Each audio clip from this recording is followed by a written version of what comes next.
Guys, మీరు ఎప్పుడైనా గమనించారా? మనం సొంతంగా పట్టించిన పిండిలో 5-10 రోజుల్లోనే చిన్న చిన్న పురుగులు వచ్చేస్తాయి. అదే బయట మార్కెట్లో కొన్న పిండి నెలల పాటు అలా ఉన్నా అందులో పురుగులు రావు. అలా ఎందుకో తెలుసా? తెలిస్తే మీరంతా షాక్ అవుతారు.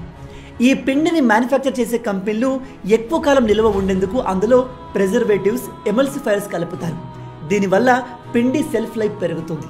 కానీ అందులో కలిపే కెమికల్స్ వల్ల మన ఆరోగ్యం ఘోరంగా ఎఫెక్ట్ అవుతుంది. మీరు పిండి ప్యాకెట్లు చూడండి, దానిపైన చాలా గొప్పగా ఎన్రిచ్డ్ ఫ్లోర్ అని రాసి ఉంటుంది.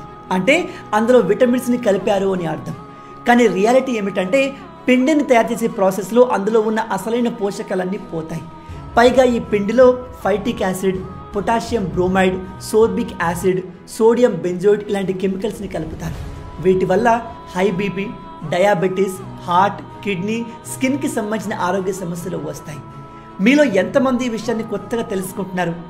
కిచెన్లో ఉండే ప్రతి అమ్మకి, ప్రతి మహిళకు ఈ విషయం తెలిసేలా వాళ్ళతో ఈ వీడియోని షేర్ చేసుకోండి.